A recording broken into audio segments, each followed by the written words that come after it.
Welcome back, sports fans. This is week one team builder for the DC United team. We are going up against EmanMont.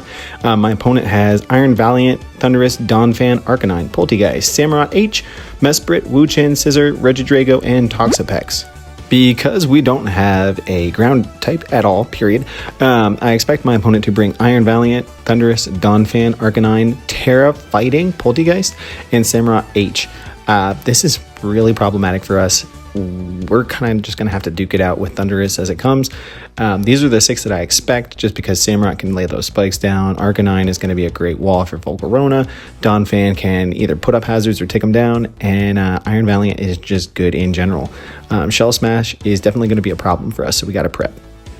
Eman is a very good coach, and I know that he will do his best to exploit the holes that we have on our team. Because of this, I'm bringing Meowscarada. This is Tuxedo Mask, the Meowscarada.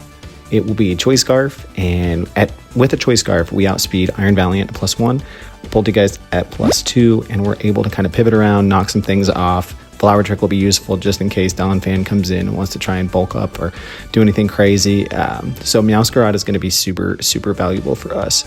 We will have to play this carefully because if we give a weak armor boost to Poltegeist early on, then, Shell Smash is still going to do damage to us. Because we really only have one true EQ resist, Zapdos has to come this week. With Donphan sitting there, we are going to get blocked a lot on our Volt turns, but that's okay. I am rocking Heat Wave and Hurricane to be able to do some damage to Donphan. This is going to be a Heavy Duty Boots defensive set, just so we can kind of come in, tank a few hits, hopefully. Potentially get a static or two off, maybe a Valiant clicks physically contact move, or if Arcanine wants to try and Flare Blitz, we should be able to live a couple. We are heavily invested in defense and HP with just enough speed to outspeed some threats. I wanted a Pokemon that could tank a few hits as well as set up and deal some out, so I went with Hot Goth, the Volcarona. This is a Haggy original. So anyway, this Volcarona is built to set up on things, tank a few hits from things like Valiant, potentially get a Flame Body off. We are Quiver Dance, so Quiver Dance will hopefully get a chance to set up and do some damage. Toxapex is a little bit of a problem, so I put Psychic on here anyway, and we have enough investment to deal some serious damage to things like Donphan. But again, Poltegeist is sitting in the back, and we are going to have to be careful about that. Because hazards are such a problem this week, I figured we might as well bring our own and force Eman to try and spin them away. So we are bringing Glamora. This is Shiga, and for those of you that are curious, Shiga is a type of poison. I found that during a random Google search looking for inspirations. We are going to be Focus Sash in 99% of the mocks that I've done. This is probably going to be my lead just because we are able to get some form of hazards up, and hazards are going to kind of allow us to play the type of balance game that we want. So we need hazards up ASAP. Moving on, I decided we needed to bring a Wall Breaker, and what better Wall Breaker against this team than Arcanine? This is Food Doggo, the Arcanine. We are going to be rocking the Choice Band this week. Choice Band kind of gets a kill whenever we have the opportunity to just click a button against something, so something like a Toxapex or a Donphan is going to be great for us. There are some things that don't outright kill us. We are just going to be clicking moves. We are rocking the Choice Band, like I mentioned, and hopefully we can pick some things off with E-Speed if needed. And last but not least is something that I kind of want to use to just dent things and allow Meowscarada and my other hazards to kind of rack up damage is Goodra. So Goodra for this week is going to be kind of a weird set. We're going to run the Resto Chesto set. We have Iron Defense with 2 other special attacking moves that should be useful against Valiant and Donphan. Those are really the things that I'm super concerned about this week. It does tank enough hits from Poltegeist, even if it is +2, that we should be able to wipe it out because of the defense drops. Now, White Herb Poltegeist is not ideal for us, but it's something we can play around. With this in mind, our team is ready for the match.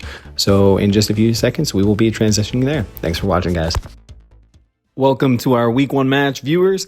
So this is a post-com. I'm just going to be reviewing the plays that I made and some of the actions that I took that I loved and that I didn't really care for. So we lead Meowscarada. The team that I saw in preview was not really the team that we were expecting so much. So I led Meowscarada, and I thought to myself, there's no way that this Toxapex is perfectly built to counter my Meowscarada. And I thought that maybe I should be wary of the Baneful Bunker because I saw that being a real issue if it was Baneful Bunker Rocky Helmet. And I thought to myself, there is no way that this is Rocky Helmet, Baneful Bunker, because it can just run so many other things that are so useful against my team. Well, guess what? It was. So that's cool. So right off the bat, we are in a really bad spot. Meowscarada is poisoned, and it's already got a lot of chip damage on it. And every time I swap it in now, it's going to have some issues. I can already tell from the jump that this Toxapex is going to be super annoying. And then we see the Infestation. And Infestation plus Toxic is just going to be a pain in the butt. Luckily, we do get a Flame Body off. And I'll be honest with you, I didn't know that Infestation was a move that made contact, and you could actually get a Flame Body burn off of it. But I'm not going to complain. Might have been nice to have this thing paralyzed just so it couldn't get moves off, but I would have needed to go into Zapdos to do that. I do just Quiver Dance up. I'm trying to scare this Toxapex out, but we don't scare it out, and we haven't seen Toxic yet, but Toxic is going to pop off. So right now we know it is Toxic, Infestation, and Baneful Bunker. So my Wall Breakers are not going to be super great against this, just because we are going to be taking chip damage every time we try to attack it, and Meowscarada was going to be my main pivot. So yeah, it's going to be a long day against this Toxapex, and I'm going to really have to try to whittle this thing down. Eman does throw out the Samurott here, and I think he was scouting to see if I was going to click Psychic there. I thought that the Baneful Bunker was going to come out, so I just went Morning Sun to try and get some health back, because Infestation and Toxic are really going to mess up my day. If he had stayed in and gone for something like a Baneful Bunker, Infestation plus Toxic damage would have been doing a lot of health. And I wanted to keep this thing healthy just because we are a little bit faster and we can do some damage to some other things. So I throw out Zapdos, trying to get a static on this. If it does want to go Ceaseless Edge and try to get some spikes up, I can hopefully get a paralysis on it with static. But my opponent swaps to Toxapex. And looking back on this battle, I don't even think I was static. I think I was pressure instead. So that is a mistake in the prep, but it is what it is at this point, so we'll roll with it. The thing that I love about Zapdos in this match is that we can either pivot out because we're faster than most threats that he has on his team, or we actually do super effective damage. Thundurus is sitting around, and we don't really have a great pivot to that, so Thundurus is going to be an issue for us, but we can do what we can just to kind of deal around. Regidrago was definitely a cool pick for my opponent to bring. I really was not expecting Drago. I was expecting Poltegeist just because I didn't really have a great way to deal with it if it decided to Terra and Shell Smash. So Fudoggo is just going to throw off a Head Smash here. We're able to get some damage on Donphan, which is just about enough damage that we need to kill it with a Hurricane. So I am going to go hard Voltaire, expecting either Stealth Rocks or Earthquake to come out. And it is neither. It is Knockoff. Knockoff comes out, and it ruins our day because now our boots are gone. So thank you very much for taking off my cool-looking boots, Donphan. I do not appreciate that. Thundurus does come out. I did click Hurricane because I was trying to pick off Donphan, and I didn't want Donphan to stick around so that I could freely click Volt Switch later on. It doesn't do a whole lot to Thundurus, but we do get the Confusion. But the Confusion really is not going to matter all that much because he's able to break through and fire off a big, beefy Thunderbolt. Looking at that damage, that is not a Specs, so I don't really know what this Thundurus is, but I am able to Volt Switch out and pivot out into something that can potentially knock off this thing's item. After thinking about the play for a second, I decided I needed a U-turn because I figured Toxapex would be the swap, and I didn't want to be in against Toxapex because I would kind of give it free initiative to either click Infestation or Toxic on something that's not already toxic. So I do make kind of I wouldn't say it was a dumb play, but I'm letting Meowscarada really get chipped down by this Rocky Helmet, and Toxapex is kind of just laughing in our face and saying, you really can't do anything about this until you get rid of the Rocky Helmet. Nice thing is, he doesn't have any Black Sludge. The only recovery he's going to get is Regenerator. The bad thing is, he can freely swap that Mon around because there's not a whole lot I can do. I couldn't afford to bring Stealth Rocks or any other hazards this week other than on Glamora, and Glamora is really not in the best spot versus this team. So I have to be mindful with how I play not only my Meowscarada, but my other threats near the end of the game. Regidrago is going to come out yet again. I do outspeed this thing, so I am just going to fire off a Volt Switch. We do get a crit here, which is kind of cool because I think we needed that damage in order to put this in range of Glamora. One of his Terra types was Terra Steel, and I did want to be super careful. I didn't want to let this thing knock out my Glamora for free. We do see a Dragon Dance, which is cool because that means my Focus Sash is still intact. What is not cool is that now I only get one hit off with this thing. But I guess I would have only gotten one off if he had clicked an attack move originally. At least if we get hit by a contact move here, we do get Toxic Debris off. I did have to predict the Terra type, but I didn't want to risk Sludge Bomb. Sludge Bomb did kill if it was anything but steel. But like I said, I didn't want to let this thing go down for nothing. So I click Power Gem here. We're able to almost kill this thing. And even at +1, my Scarf Meowscarada can still kill this, which is why Meowscarada is so good scarfed. Unfortunately, I do have to pick something to go down here, and I do want to let Glamora go down because I don't really think it's super useful. The only problem is if hazards go up later, I'm not going to be able to spin them away. Not that I'd be able to do that anyway with only 1 HP back. But yeah, it was definitely a tough choice letting this thing go down. After I let Glamora go down, I knew that I had to pivot around with this thing yet again. Like I said earlier, I don't want to be in with Meowscarada against Toxapex just because that means something else either gets trapped or gets toxicked. And although it might seem like I can just let Volcarona get trapped, it does outspeed a lot of threats on my opponent's team, and we can always Quiver Dance up to potentially be faster than some of the other threats. So I do click U-turn again here, and in hindsight, probably should have made a different play. Probably should have clicked knockoff way earlier. But, you know, it is what it is. It's Pokemon. I think in hindsight, it's a lot easier to say this is the play that I should have made. My path to victory was supposed to be putting up hazards and setting up with Volcarona, doing enough damage to put everything else in range of Meowscarada. That is now changed. I need to start nuking some things and hopefully positioning Goodra, G4 the Goodra, to do some work in the back. I got to keep that thing healthy, though. I can't let that thing get chipped down, and that is our current path to victory because everything else is looking kind of terrible. I changed this Goodra set around a lot. It was initially Iron Defense, or I think it was Shelter, because I don't know if Goodra actually gets Iron Defense. Shelter with Body Press, but then I realized that Acid Armor has quite a bit more power moves, power points, whatever you want to call it. I am not going to say the other word because you're not going to get me on a hot mic like that. But Samurott does come out. I am going to go hard Zapdos just to see if we can potentially get a static. But like I said, didn't realize this until afterwards. We are not static. We are pressure. So we gave up health on Zapdos for no real reason, except for the fact that we can now freely threaten a Volt Switch. Except for we have one thing sitting in the back, and that is going to be Donphan. Donphan is not a big deal right now. I know I can go ahead and roost up, have some HP back. Ice Spinner doesn't kill me. It does 56% tops if it's not banded. But he does reveal Ice Shard, and my first Hurricane does miss. So having Ice Spinner probably would have done around the same percentage as Ice Shard twice. But we do connect the second Hurricane, and it's not terrible for me because I can always find an opportunity to potentially roost this thing back up against things like Toxapex. But Thundurus is now going to be a pretty big issue. So I do have to pull back Zapdos and throw something away. Fortunately, I did predict the T-Bolt and not the Focus Blast that came out, and we were right. However, again, I do kind of reach on this upcoming play, and instead of clicking my big damage move, I click E-Speed, hoping that my opponent will think that I'm banded like I am and not scarfed. But my opponent makes a really good play and goes out to Toxapex, so I get a bunch of Rocky Helmet damage for no real reason. And now with that and the spike damage, we're probably going to be able to bring this in maybe once more.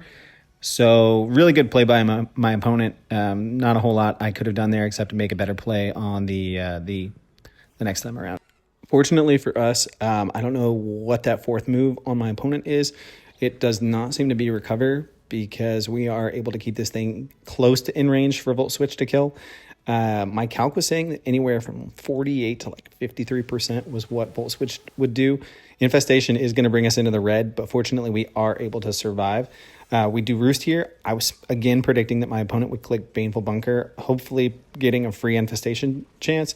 My opponent makes a really good play, goes for Toxic, and now what I really was trying to keep healthy is not only Toxic, but has Infestation.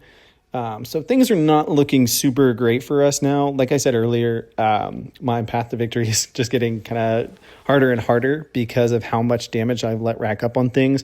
I haven't really made any super aggressive plays, and I think that's what I need to do in order to win. I just am kind of on the back foot now, and when me personally, I like to play balance. It is not super easy to play balance when you are on the back foot. You have to make aggressive reads. But Toxic and Infestation, Infestation ends when Toxapex switches out, but Toxic is slowly starting to rack up damage on Voltaire, and I need to get this thing out of harm's way. I have a sack in my Arcanine. Unfortunately, this thing did not get to put in the work that I wanted it to. It was able to get Donphan down in range for Hurricane, which was, at the end of the day, very, very helpful. But again, this could have been such a good Mon, this matchup, and I just did not pilot it well. So I'm really sorry, Arcanine.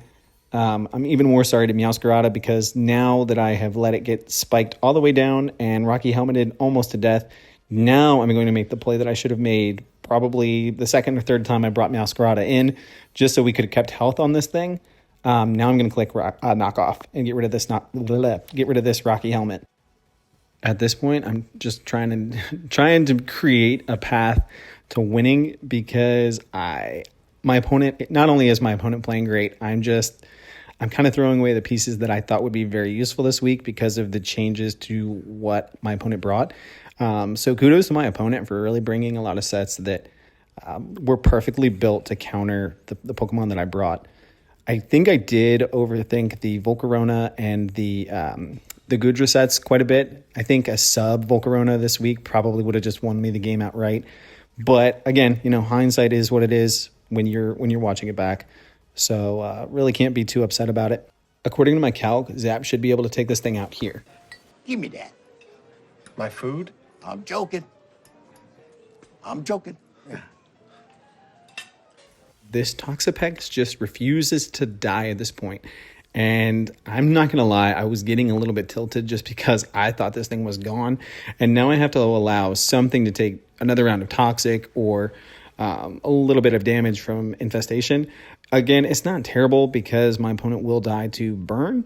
This Toxapex will drop, but that extra damage will come back to get us just a teensy little bit when it comes to dealing with something like Samurott or Iron Valiant. Thundurus does come out, and because we have a little bit of HP investment, a little bit of special defense investment, we do live a Thunderbolt. I almost clicked Quiver Dance here, but I wasn't really sure what Thundurus was. If it was Scarfed, then I Quiver Dance for no real reason, and we don't live another Thunderbolt after Toxic. So I figured just getting this thing gone would have been super helpful, and depending on what the Valiant is, we might be able to live a hit if it was something special, like a special Iron Valiant. But my opponent, again, makes a beautiful read and has Aerial Ace, the Aerial Ace Iron Valiant.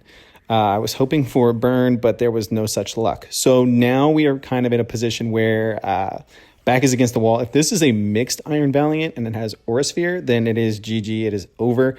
So I do have to click my Acid Armor, which... the only thing this was built for was really just tanking hits and dealing out damage to threats like Samurott, Iron Valiant, and Donphan to put it in range of other things. But it's actually coming super clutch right here. My opponent does miss the first Ceaseless Edge, which does matter a little bit. I am able to get to +2, which I thought would be super, super clutch, but my opponent actually shows that he too has Swords Dance. So now I have to keep boosting, and I have to really hope that my opponent doesn't have anything like Aura Sphere or we are Shell Armor, so we can't get crit, which is super, super cool. Because I don't know about you guys, when I'm playing Pokemon, I always worry about worst case scenario, and I have been crit so many times on my win con that it is not funny. So being able to sit in here and not really have to worry about a crit is super nice. We do Acid Armor up, we get all the way to +6, and then I'm just going to start spamming Flash Cannon, trying to get a drop. At this point, my opponent was probably trying to go for a crit, thinking that I was gooey or something like that, which fortunately we don't get a crit because we're Shell Armor, which is super cool. Chesto's going to pop off, and now all I need is one Spadef drop on my opponent to be able to kind of wrap this game up. So now my opponent is +4, and I am at +6. This Flash Cannon does come off, and we do get a drop, which means that Samurott will be dying on the next turn. We click Flash Cannon again, and then it all comes down to whether or not Iron Valiant has the Aura Sphere, or if it has some other tech that can do a lot of damage to us, because it definitely outspeeds our Zapdos. Iron Valiant comes out. I am holding my breath at this point to see what our opponent is going to click, and come to find out, he just has Close Combat, which we're able to tank.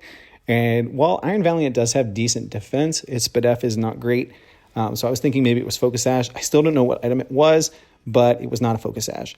So we are able to take a 2-0 victory. It was a great game, extremely well played by my opponent. Brought perfect counters to a lot of my threats, and I really enjoyed the game. So GG, Eman.